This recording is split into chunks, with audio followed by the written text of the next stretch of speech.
Hi there, welcome to another IronWorks brewing video. Today we're going to be talking about the Bucket Blaster by Kegland.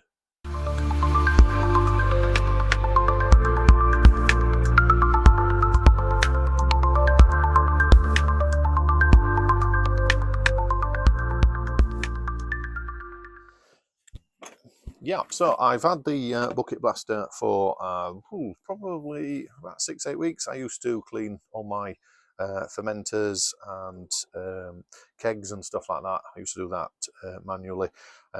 Been seeing this on YouTube videos, malt millers videos and others in terms of reviewing it. Gets good reviews, and I thought, all right, I think it's time to invest.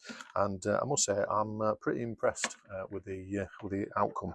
I'll take you through what you get in the kit. It's not a review video, it's just my experience of buying it, using it, and sort of any downsides. But other than that, we'll drop into it in a second. Okay then, so what we get in the kit, obviously you get the bucket itself. It's got the lid for storing. If you want to sort of disconnect it each time, you've got comes in a obviously kit form. You got the bucket, and then essentially what you've got, and I'll take the camera off the tripod in a second. Obviously you've got the mains to power the pump.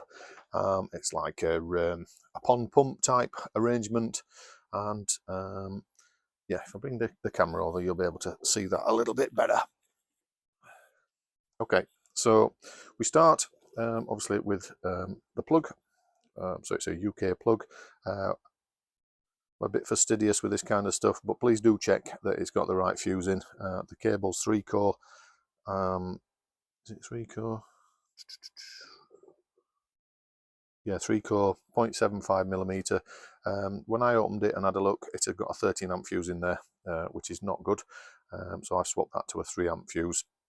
The output of the pump itself is only maximum 45 watt, so it's drawing less than an amp. But that cable that it's connected to is only capable of taking about 6 amps maximum, so a 13 amp fuse, a bit of a no-no. But other than that, you get this stainless steel rack. So this stainless steel rack sits on the bottom. You've got the pump itself that sits on the bottom. It's actually got some little rubber suction feet that stick to this plate very, very well as it happens. And then you've got sort of the different components. So the pump inlet is through here, got a little bit of a small filter on, but that you can just take off and clean out if you need to. You've then got a T-coupling, and then it goes off to one set of connections, which are the John Guest push fits. All of this comes with the kit itself. And then you've got some push fits for your gas and also your liquid lines. If obviously they're not connected, then the flow won't go through those. And then you've got essentially the main part of the blaster itself that basically jets out the top of there, and it creates a lovely process. Really does come out with some force, which is great. And I'm going to show you in a second, because I've actually just invested in a Firmzilla pressure vessel. I've not done any pressure fermenting before, so this is all new territory for me, and that'll be on an upcoming video. So if you like this kind of stuff, please do like and subscribe. But I'm just going to be in the process of give it a bit of a test and actually clean that down. I'll not be using the gas post on this one. I'll just drop the those lines into the bucket of cleaning fluid. But yeah, so we'll get it set up. We'll put it in the bucket. The other thing just to mention, and I have been doing this a few times, and I've cleaned all sorts of different vessels with it. So I've used, I've cleaned it of corner kegs. We've cleaned. We've also cleaned the Kegland plastic kegs. I've also done these fermenters as well, and then I whipped off for the ends here. So I'll get in some throughput. I whipped off the ends of the push fits, and then basically just did a very, very basic connection with a Jubilee clip, and that meant that I was actually getting flow all the way around. So it was going in being blasted in through the top. This was obviously inverted, blasted in through the top, and then obviously in through these outlets. Shift that out of the way. In through these outlets as well, so that you will get in the cleaning fluid going through all the different elements of the fermenter. So really good. One thing I did have to do, the bucket is great for sort of kegs, corny kegs, that kind of stuff. It'll be great for the Firmzilla because of the shape of it. It comes back round on itself. And obviously it's a Kegland product, so from that point of view, it'll work really, really well. But actually, having a couple of these bigger 30 litre, I'm actually looking at probably a trug that's maybe a little bit even wider, so that you're not getting any oversplash or anything like that. And it recirculates the fluid through. You've got on the bucket itself, you've got the marking so that you can see how much water you're putting in there. Obviously, you've got to cover the pump so that it can circulate the water, and you've got to think about it's going to be above the pump and a bit more, because once obviously it's circulated out there, it'll drop the water level. All simple and basic stuff, yeah. But if you've got a couple of extra larger buckets, it means you can clean larger kit as well. So all good. So I'll come back to you in a second. I'll set this up in the bucket itself, and what we'll do is we will use that Firmzilla, and we'll show you in action.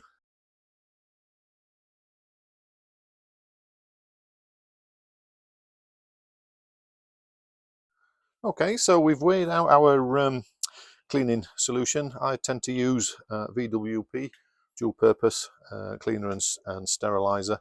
It's good gear, and 2 grams per litre is what we tend to use.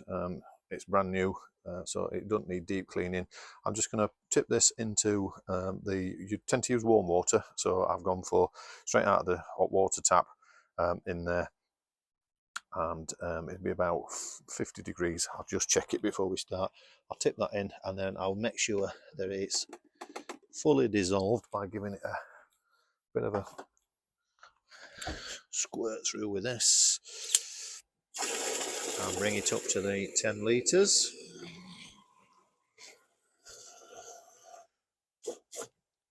And like I said, I'm not using the gas posts for this particular one. I don't need to.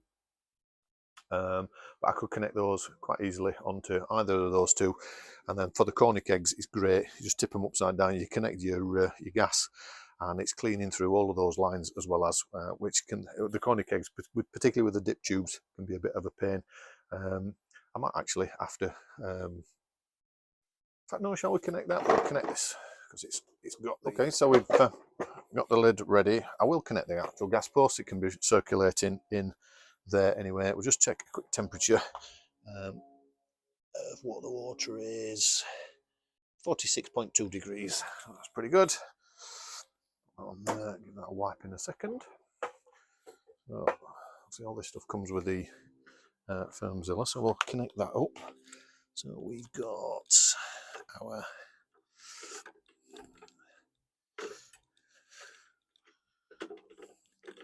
gas line,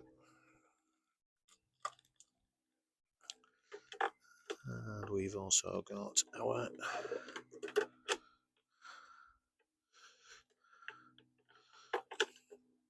liquid line.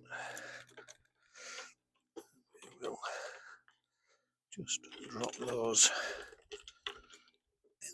in there, like that. And then we need to get the Firmzilla, tip that over the top. It sits nicely in there, and we'll shift the camera angle, and we'll plug it in and get cracking. Okay, right, so we're ready to plug in.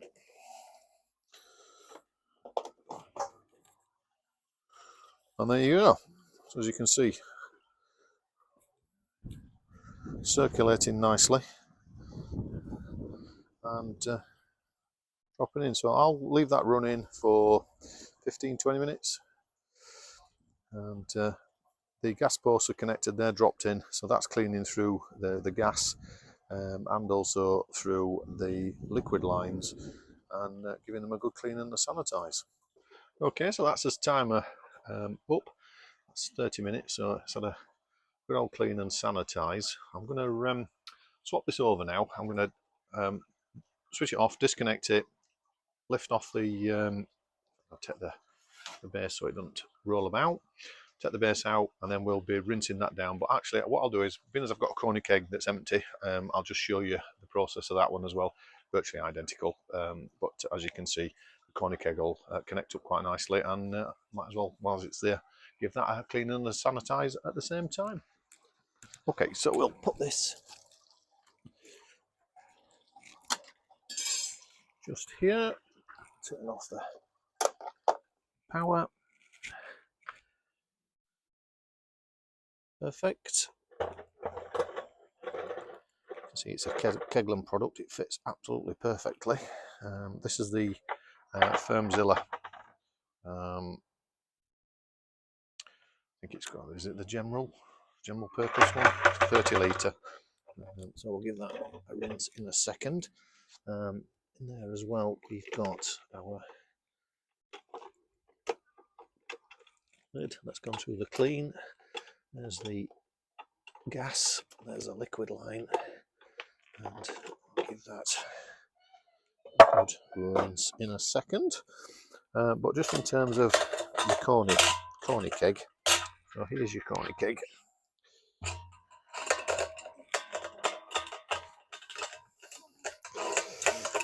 Get the lid out. So here we go. Silicone O-ring. And what I would tend to do is I'll just drop that into there, so that's also cleaning at the same time. Gas is on that one. Do those. It can get around, and then you've got liquid.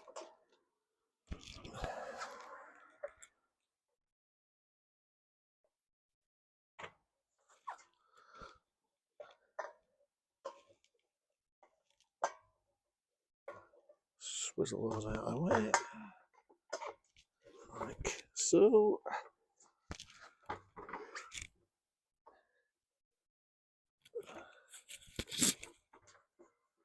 Tracking my fingers, and then plug back in. So that's circulating up through the liquid line, right down the dip tube, right to the bottom, whizzing it through there, cleaning all that one. The gas one's obviously going in through the gas port, so that's injecting cleaning and standardising fluid as well. And then you've got the stuff up the middle, and the lid's in there with the silicone O-ring as well. So fantastic. Leave it to it, another 30 minutes, clean and sanitise. While that's doing that, I will rinse off the Fermzilla and get that ready for a brew. Okay then, so that's the bucket blaster, and I must admit I won't be without it. I think it's a pretty good bit of kit. Just you can just connect up, leave it to do it, and away it goes. And results have been fantastic so far. So yeah, really pleased with that. If you're into this kind of stuff, please like and subscribe. Plenty more coming, and we'll catch you on the next one. Thanks, yeah. See you soon.